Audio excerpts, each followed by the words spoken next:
Salut les amis, comment va?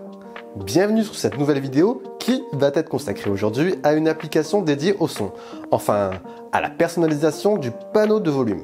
Si tu atterris sur la vidéo, c'est Jojo et ici on parle smartphone, high-tech, applications, bref, tout ce qui touche à l'univers du smartphone. Donc si tu ne l'as pas encore fait, tu sais ce qu'il te reste à faire, abonne-toi. Allez, c'est parti!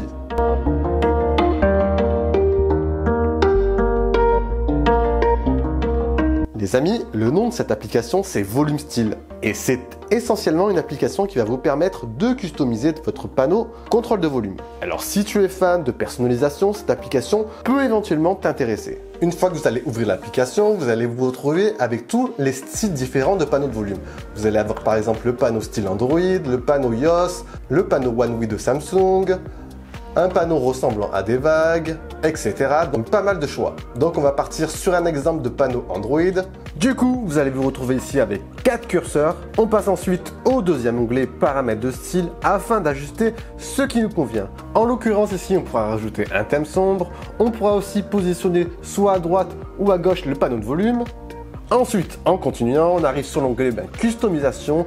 Et c'est ici qu'on va pouvoir vraiment modeler, personnaliser son panneau volume. En cliquant sur type de curseur juste ici, cela correspond en fait au nombre de curseurs qu'on souhaite voir apparaître. On va rajouter par exemple la luminosité, les volumes d'appel, hop, et du coup on va se retrouver avec 6 curseurs. Lorsque vous revenez sur votre homepage, vous avez du coup ce type de visuel. Après moi j'ai mis 6 raccourcis, enfin 6 curseurs différents, mais rien ne vous empêche d'en mettre moins ou plus. Donc plutôt sympa. Dans la customisation, vous avez également la position verticale, la durée d'affichage, qui est ici une durée en secondes. Après, vous avez également un mode avancé. L'autre point très intéressant de l'appli, c'est la possibilité également d'ajouter des raccourcis au-dessus des curseurs, à des fonctions bien prédéfinies, comme capture d'écran, diviser l'écran, un accès rapide aux réglages, l'ajustement du volume multimédia et plein d'autres. Bref, pas mal de raccourcis qui peuvent dans certains cas vous éviter de chercher où se trouve telle ou telle fonction. Et ça, c'est assez pratique. Pour ma part ici, j'ai mis les fonctions capture d'écran pour cet exemple.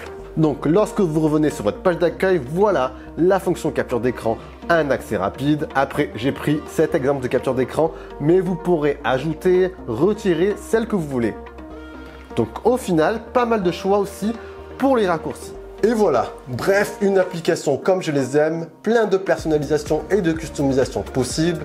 Donc si vous êtes fan comme moi, je pense que vous allez pouvoir y retrouver quelque chose de sympa. Voilà, si vous avez aimé, n'oubliez pas, comme d'habitude, d'envoyer un petit like, très important pour le référencement, pour le développement de la chaîne, qui je rappelle est la vôtre. Sur ce, c'était Jojo, je vous dis bien sûr à la prochaine. Ciao ciao!